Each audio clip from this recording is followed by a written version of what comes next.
Hi everyone, welcome you all in our YouTube channel PNT Physics.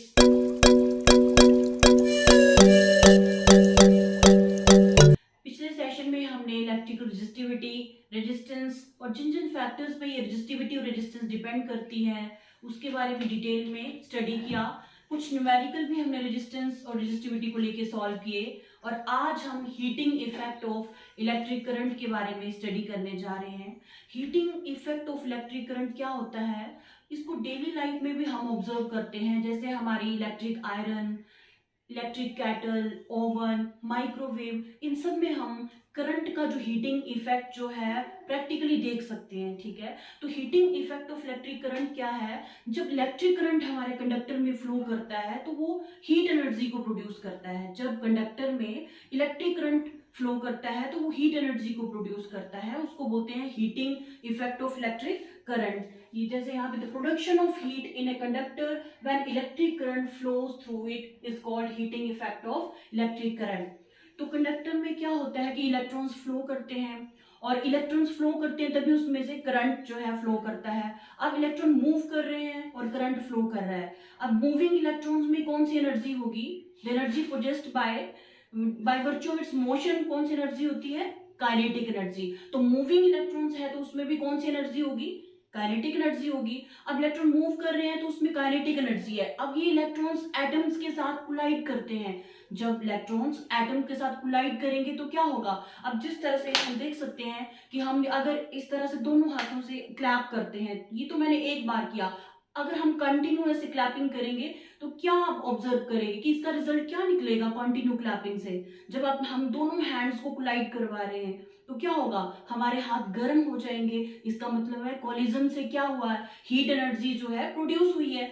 उसी तरह से जब कंडक्टर में इलेक्ट्रॉन्स मूव कर रहे हैं तो मूवमेंट की वजह से उसमें काइनेटिक एनर्जी है। अब ये एटम्स के साथ कोलाइड करेंगे, क्या होता है कि वो जो काइनेटिक एनर्जी इलेक्ट्रॉन्स की है वो अपनी काइनेटिक एनर्जी एटम्स को ट्रांसफर कर देते हैं और एटम जो है वो ज्यादा एम्पलीट्यूड के साथ वाइब्रेट करना स्टार्ट कर देते हैं। और जब एटम्स वाइब्रेट करना स्टार्ट कर देते हैं तो जो कंडक्टर का टेम्परेचर है वो राइज कर जाता है। जैसे हमारे हाथ का टेम्परेचर राइज कर जाता है, हम टच करके देखेंगे तो हमारे हाथ जो है वो गर्म हो जाते हैं। ठीक है, उसी तरह कंडक्टर का भी टेम्परेचर राइज कर जाता है और जो है हीट एनर्जी जो है प्रोड्यूस हो जाती है। तो इस तरह से हम कह सकते हैं कि इलेक्ट्रिक करंट ने जो है हीट एनर्जी को प्रोड्यूस किया and this is the heating effect of electric current. इसको बोलते हैं heating effect of electric current. ठीक है, तो जूल्स ने क्या किया, एक फेमस साइंटिस्ट जूल, जिनका नाम हम सुनते हैं, वर्क की यूनिट जो है वो जूल है, एनर्जी की यूनिट जो है जूल है।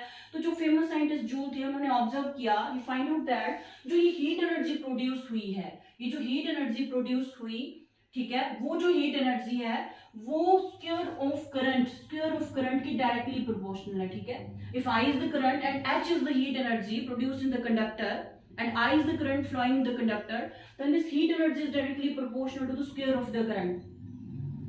तो इसका मतलब है कि अगर हम करंट को डबल कर देते तो हीट एनर्जी क्या कितनी हो जाएगी? अगर हम करंट को डबल कर दें तो हीट एनर्जी कितनी हो जाएगी? करंट को अगर डबल करते तो हीट एनर्जी 4 टाइम हो जाएगी। देखिए, अगर करंट हमने डबल किया तो हीट एनर्जी कितनी हो जाएगी? इसका स्क्वायर करेंगे तो क्या आ जाएगा? 4i²। तो हीट एनर्जी कितनी होगी? 4 टाइम्स। तो करंट को जब हम डबल करेंगे तो हीट एनर्जी जो होगी वो 4 टाइम प्रोड्यूस होगी ज्यादा। ठीक है, तो heat energy is directly proportional to, यहाँ से आता है square of current. Heat energy is directly proportional to square of current. और जूल ने क्या फाइंड आउट किया कि जो हीट एनर्जी है वो रेजिस्टेंस के भी डायरेक्टली प्रोपोर्शनल है। अब रेजिस्टेंस क्या होती है? रेजिस्टेंस हम सभी को पता है कि वो ऑपोजिशन होती है। जब करंट फ्लो करता है तो उसके फ्लो करने की जो रास्ते में ऑपोजिशन आती है उसको बोलते हैं रेजिस्टेंस। अब उस ऑपोजिशन को ओवरकम करना है। ठीक है, तो ऑपोजिशन को ओवरकम करने में जो उसको काम करना पड़ेगा, जो उसकी एनर्जी कंज्यूम होगी, ठीक है, उसको बोल देते हैं हीट एनर्जी। उस केस में जो आपका वर्क डन है वो हीट एनर्जी की फॉर्म में होगा। ठीक है, तो रेजिस्टेंस के भी डायरेक्टली प्रोपोर्शनल हो गया। अगर ज्यादा ऑपोजिशन आएगी तो उसको ज्यादा वर्क करना पड़ेगा तो हीट एनर्जी ज्यादा प्रोड्यूस होगी। तो heat energy is directly proportional to resistance. अगर अब रेजिस्टेंस को हम डबल करें तो हीट जो है आपकी वो भी डबल ही प्रोड्यूस होगी। और थर्ड है आपका कि this heat is proportional to time T. ये टाइम जो है, जितने टाइम तक करंट जो है वो कंडक्टर में फ्लो करता है, ठीक है, कि कितने टाइम तक कंडक्टर में करंट फ्लो कर रहा है, वो है टाइम टी। तो अगर ज्यादा टाइम के लिए करंट फ्लो करेगा तो ज्यादा हीट प्रोड्यूस होगी, और अगर कम टाइम के लिए कंडक्टर में करंट फ्लो करेगा तो कम हीट प्रोड्यूस होगी। जिस तरह से हम आजकल देखते हैं कि कई बार अपना चार्जर लगाते हैं मोबाइल को चार्ज करने के लिए, तो ज्यादा अगर टाइम के लिए हम चार्जिंग करें, ठीक है, तो उसको जब टच करेंगे ना, हम उसको चार्जर को टच करते हैं तो वो गर्म हो जाता है, और कभी कभी तो मोबाइल भी गर्म हो जाता है। तो किसी को लैपटॉप को अगर ज्यादा देर यूज करेंगे, टीवी को ज्यादा देर लगाएंगे, ठीक है, तो क्या हो जाती है वो चीज, अगर हम उनको टच करके देखें ज्यादा टाइम के लिए, अगर हम उनको, ठीक है, इलेक्ट्रिकल एनर्जी सप्लाई कर रहे हैं, ठीक है, तो क्या हो जाएगा, वो गर्म हो जाते हैं। तो मतलब इलेक्ट्रिकल एनर्जी वहां पे भी किस में कन्वर्ट हो रही है, हीट एनर्जी में। Electric energy is converted into heat, ठीक है। लेकिन ये जो इलेक्ट्रिकल एनर्जी हीट में कन्वर्ट हो रही है ये यूजलेस है, ठीक है, इसका कोई यूज नहीं है। अगर आपका चार्जर गर्म हो गया है, आपने एक्सेस में उसको लगा के रखा हुआ है, और अगर ज्यादा देर टीवी लगाया, अगर आपका टीवी गर्म हो जाता है, आपका रेफ्रिजरेटर गर्म हो जाता है, आपका लैपटॉप कंप्यूटर गर्म हो रहा है, तो इसका मतलब है कि आपकी हीट एनर्जी वो वेस्ट जा रही है, ठीक है। आपकी इलेक्ट्रिकल एनर्जी आपने उसको सप्लाई की ना, तो इलेक्ट्रिकल एनर्जी जो हीट एनर्जी में कन्वर्ट हो रही है, लेकिन उस हीट एनर्जी का कोई यूज नहीं है, वहां पे हीट एनर्जी जो आपकी वेस्ट जा रही है। तो इलेक्ट्रिकल जो heating effect of electric current है, इसकी एडवांटेज भी काफी ज्यादा है, उसके साथ साथ ये थोड़ी बहुत जो है वो डिसएडवांटेज भी है, और इसके बारे में हम डिटेल में आगे बढ़ेंगे। अभी देखते हैं कि जूल्स लॉ ऑफ हीटिंग। जब इन सबको कंबाइन करेंगे तो हमारे पास हीट कितनी आ जाएगी, I² T. This is called Joule's law of heating, which is very important, and this is Joule's law of heating. इसको बोलते हैं Joule's law of heating. This is very important, और ये अक्सर पेपर में पूछते हैं इस क्वेश्चन को कि what is Joule's law of heating, उसको डिराइव करना है, ये सारे फैक्टर्स इसके बारे में एग्जाम में पूछा जाता है। तो this is Joule's law of heating. अब हम इसको मैथमेटिकली कैसे डिराइव करेंगे ये देखते हैं।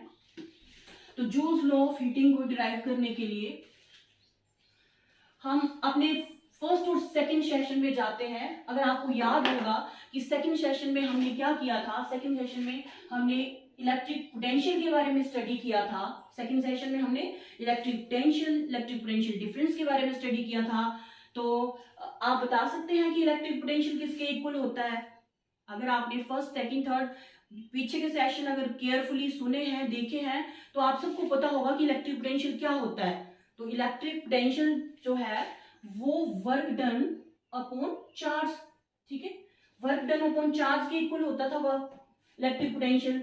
Electric potential is the amount of work done to bring a unit positive charge from infinity to that particular point, उसको बोलते थे इलेक्ट्रिक पोटेंशियल। तो मैथमेटिकली उसको लिखते थे कि V is equal to W upon Q, where V is electric potential और voltage उसको बोलते हैं, और W is the work done, ठीक है, and Q is your charge जिसको आपने इन्फिनिटी से पॉइंट उस पर्टिकुलर पॉइंट में लेके आना है। तो this is electric potential, V is equal to W upon Q। यहां से आप वर्क डन निकाल सकते हैं, W is equal to V into Q, easily निकल जाएगा। यहाँ से रीअरेंज करेंगे इसको तो W is equal to V over Q हमारा आ रहा है, ठीक है। उसके बाद अगर हम फर्स्ट सेशन में जाएं तो फर्स्ट सेशन में हमने इलेक्ट्रिक करंट के बारे में स्टडी किया था। फर्स्ट सेशन में हमने इलेक्ट्रिक करंट के बारे में स्टडी किया था। तो इलेक्ट्रिक करंट क्या होता है?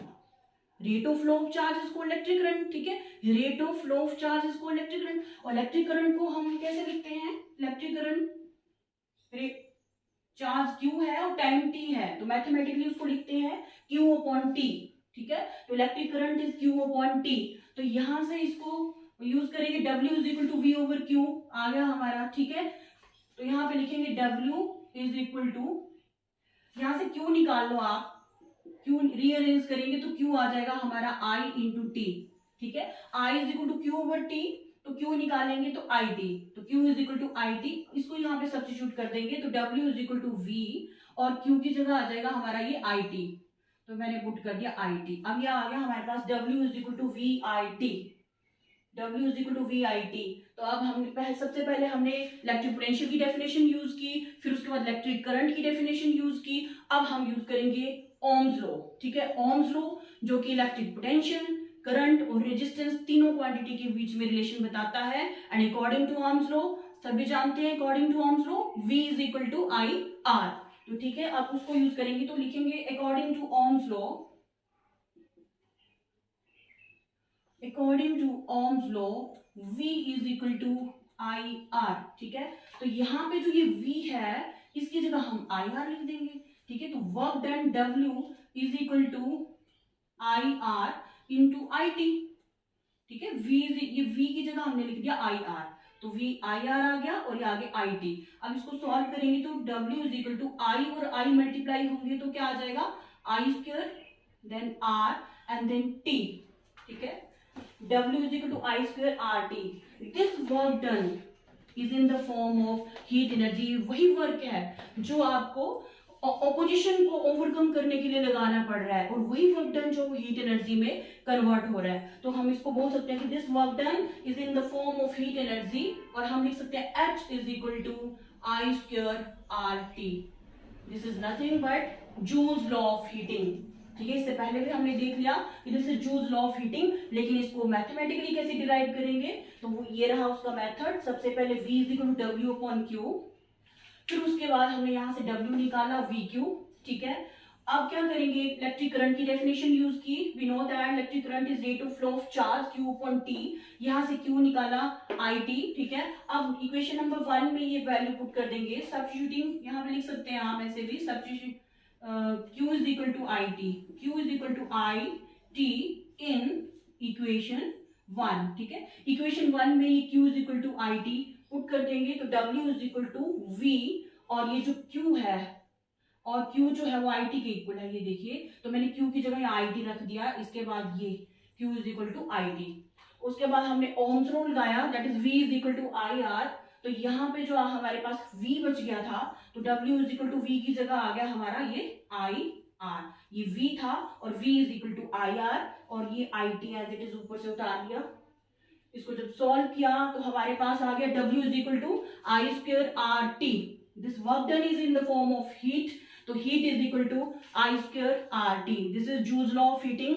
Now if current is measured in ampere, ampere is the SI unit of current, so current is measured in ampere and resistance is measured in ohm। ठीक है, and time is measured in second, then this heat energy will be measured in joule, because joule is the SI unit of energy work। ठीक है, उसी तरह से heat energy को भी हम जूल में मेजर करेंगे। SI यूनिट जो होगी हमारी, SI यूनिट ऑफ हीट, वो हो जाएगी हमारी जूल। ठीक है, जूल, और इसको आप J से डिनोट करेंगे। SI unit of heat is joule, और इसको J से डिनोट करेंगे। और एक यूनिट है जिसको हम यूज करते हैं हीट की, तो वो कौन सी यूनिट है, जैसे हम बोलते हैं कि हमें इतनी कैलोरी कंज्यूम करनी चाहिए, हमें इतनी कैलोरी जो है बर्न करनी चाहिए, तो हीट की वही यूनिट है हमारी दूसरी, कैलोरी। ठीक है, तो 1 कैलोरी जो है हमारी, 1 जो कैलोरी है वो 4.184 जूल के इक्वल है। ये रिलेशन है कैलोरी, ये भी याद कीजिए, एमसीक्यू में ये यूज हो सकता है कि 1 calorie is equal to 4.184 joule. ठीक है, तो ऐसे unit of heat is joule and another unit of heat is calorie, and 1 calorie is equal to 4.184 joule. अब हम heating effect of electric current की कुछ इंपॉर्टेंट एप्लीकेशंस डिस्कस करेंगे। तो फर्स्ट है हमारी इलेक्ट्रिक इनकैंडिसेंट बल्ब। ठीक है, तो इलेक्ट्रिकल इनकैंडिसेंट बल्ब या लैंप जो आज से 10-15 साल पहले यूज किए जाते थे घरों में, जो ग्लास का बल्ब होता है या लैंप होता है, उसमें क्या होता है, एक फिलामेंट लगा होता था नीचे, पतली सी बिल्कुल थिन वायर होती थी जिसको बोलते हैं फिलामेंट। ठीक है, और उसमें उस ग्लास में क्या होता है, उसमें या तो वैक्यूम क्रिएट किया जाता है या तो उसमें इनर्ट गैसेस फिल की जाती हैं। तो अब इनर्ट गैसेस क्यों फिल की जाती हैं उसमें, क्योंकि वो जो फिलामेंट है हमारा वो टंगस्टन का बना होता है। ठीक है, और टंगस्टन का जो मेल्टिंग पॉइंट है वो 3380 डिग्री सी है, बहुत ज्यादा मेल्टिंग पॉइंट है टंगस्टन का। तो टंगस्टन जो मेटल है, अगर हम उसमें ग्लास बल्ब में सिंपल एयर फिल कर दें, अगर एयर उसमें होगी, अगर हम वैक्यूम क्रिएट नहीं करेंगे, तो एयर में ऑक्सीजन होती है काफी ज्यादा, तो वो ऑक्सीजन जो है हमारे फिलामेंट के साथ क्या करेगी, रिएक्ट करेगी और ऑक्सीडाइज हो जाएगी और फिलामेंट बर्न हो जाएगा। ठीक है, तो इसलिए उसमें या तो वैक्यूम क्रिएट करते हैं या तो इनर्ट गैसेस लाइक आर्गन वगैरह फिल करते हैं उस ग्लास में। ठीक है, बल्ब में। और ये जो हमारा फिलामेंट है वो टंगस्टन का बना होता है, बहुत पतली सी वायर जो है वो टंगस्टन की उसमें यूज की जाती है। क्यों? क्योंकि उसका मेल्टिंग पॉइंट काफी ज्यादा है, जो कि 3380 डिग्री सी है। तो हम इसको इलेक्ट्रिकल एनर्जी प्रोवाइड कर सकते हैं और ज्यादा से ज्यादा उसमें हीट एनर्जी को क्रिएट करवा सकते हैं। क्यों? क्योंकि वो मेल्ट नहीं होता, तो ज्यादा से ज्यादा उसको हीट एनर्जी दे सकते हैं और तब तक उसको हम हीट अप कर सकते हैं उस फिलामेंट को, जब तक कि वो लाइट एमिट करना स्टार्ट ना कर दे। और इन केस अगर हम कोई कम मेल्टिंग पॉइंट वाली मेटल यूज करेंगे तो वो तो जल्दी से जल्दी मेल्ट हो जाएगी, वो मेटल क्या होगी, मेल्ट हो जाएगी और आपका वो ब्रेक हो जाएगा। ठीक है, तो फिर लाइट नहीं मिलेगी, वो लाइट एमिट नहीं करेगा। लेकिन टंगस्टन एक ऐसी मेटल है जिसका मेल्टिंग पॉइंट काफी ज्यादा हाई है, और ज्यादा मेल्टिंग पॉइंट की वजह से और साथ में डक्टिलिटी तो है ही है, तो इसकी आप बिल्कुल पतली से पतली वायर बना सकते हैं। ठीक है, तो पतली सी वायर जो है टंगस्टन की बनाई जाती है एज ए फिलामेंट, और उसका मेल्टिंग पॉइंट भी काफी हाई है। फिर हम उसको इलेक्ट्रिकल एनर्जी ज्यादा से ज्यादा देके उसको हीट अप कर सकते हैं, और तब तक उसको हीट कर सकते हैं जब तक कि वो लाइट एमिट करना स्टार्ट नहीं करता है और वो मेल्ट भी नहीं होती। ठीक है, तो ये टंगस्टन की काफी ज्यादा एडवांटेज है, इसीलिए टंगस्टन को जो है वो इलेक्ट्रिकल इनकैंडेसेंट बल्ब में यूज किया जाता है। लेकिन आजकल क्या है, ये जो बल्ब थे हमारे पुराने, इनको रिप्लेस कर दिया है। उसकी जगह पे आजकल ये CFL ट्यूब्स, एलईडीज और दूसरे CFLs वगैरह जो है यूज किए जा रहे हैं, क्योंकि इसमें हम जैसे हमने डिस्कस किया कि बहुत ज्यादा जो हीट एनर्जी इसमें कंज्यूम हो रही है। अब इलेक्ट्रिकल एनर्जी का बहुत ज्यादा जो पार्ट है वो हीट एनर्जी में कन्वर्ट हो रहा है, और वो सारी की सारी हीट एनर्जी तो वेस्ट जा रही है, उसको तो हम यूज नहीं कर रहे। कुछ इलेक्ट्रिकल एनर्जी का सिर्फ कुछ पार्ट जो है वो लाइट में कन्वर्ट हो रहा है, बाकी सारा का सारा पार्ट जो है हमारा वो हीट एनर्जी में कन्वर्ट हो जाता है, जो कि हमारा बिल्कुल यूजलेस है। वो हीट एनर्जी तो यूजलेस है, उसका तो यूज बिल्कुल नहीं हुआ। तो इसलिए उस लॉस को ओवरकम करने के लिए जो हमारी जो बल्ब थी, इनकैंडेसेंट बल्ब थे, उसकी जगह ये CFL ट्यूब्स और ये एलईडीज वगैरह जो है हम आजकल यूज कर रहे हैं। दूसरी जो इम्पोर्टेंट एप्लीकेशन है heating effect of electric current की, वो है इलेक्ट्रिक फ्यूज। तो जो इलेक्ट्रिक फ्यूज है वो क्या करता है, डिवाइसेस को, हमारे अप्लायंसेस को डैमेज होने से बचाता है। इलेक्ट्रिक फ्यूज में जो फ्यूज वायर डाली जाती है उसका मेल्टिंग पॉइंट काफी कम होता है। ठीक है, इलेक्ट्रिक फ्यूज में एक फ्यूज वायर डाली जाती है, उसका मेल्टिंग पॉइंट काफी कम होता है, और वो जो फ्यूज वायर है वो टिन, लेड और कॉपर के अलॉय से बनी होती है। उसका मेल्टिंग पॉइंट अप्रोक्सीमेट जो मेल्टिंग पॉइंट है फ्यूज वायर का वो 200 डिग्री सी होता है। ठीक है, 200 डिग्री सी मेल्टिंग पॉइंट होता है फ्यूज वायर का। तो जब एकदम से ओवरलोडिंग होती है या शॉर्ट सर्किटिंग होती है, लार्ज अमाउंट ऑफ करंट जब आपका सडनली फ्लो करने लगता है, तो अगर वो डायरेक्ट करंट, जो लार्ज अमाउंट ऑफ करंट है आपके अप्लायंस तक पहुंच जाता है, आपकी टीवी तक पहुंच जाता है, आपके रेफ्रिजरेटर तक पहुंच जाता है, तो वो उसको डैमेज कर सकता है। ठीक है, लेकिन जब फ्यूज को डाला होता है सर्किट में, सीरीज में सर्किट में फ्यूज को डालते हैं, तो क्या होता है कि वो जब करंट आता है ओवरलोडिंग के केस में या आपकी शॉर्ट सर्किटिंग के केस में, लार्ज अमाउंट ऑफ करंट जब आता है, तो वो फ्यूज वायर का मेल्टिंग पॉइंट काफी कम है, तो वो मेल्ट हो जाती है और सर्किट ब्रेक हो जाता है। और सर्किट ब्रेक हो जाता है तो वो करंट जो है वो आगे टीवी, रेफ्रिजरेटर या किसी भी वॉशिंग मशीन, किसी भी अप्लायंस तक आपका जो करंट जो है वो नहीं पहुंचता है, तो वो डैमेज होने से बच जाती है। ठीक है, और ये जो इलेक्ट्रिक फ्यूज है हमारा सर्किट में सीरीज में इसलिए लगाते हैं क्योंकि हर एक अप्लायंस की क्या होता है, रिक्वायरमेंट करंट की अलग अलग होती है। ठीक है, और जो मैक्सिमम करंट जो इस फ्यूज वायर से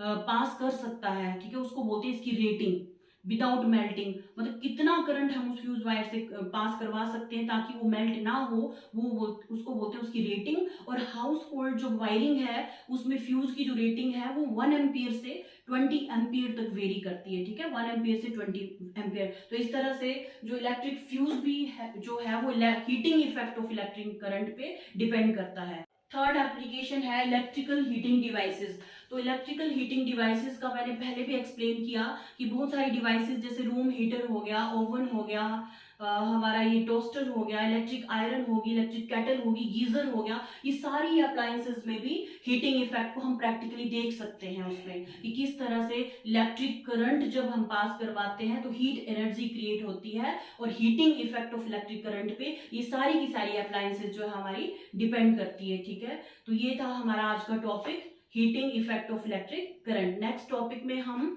पावर, इलेक्ट्रिक पावर के बारे में और resistance in series and parallel discuss करेंगे। Thank you for watching.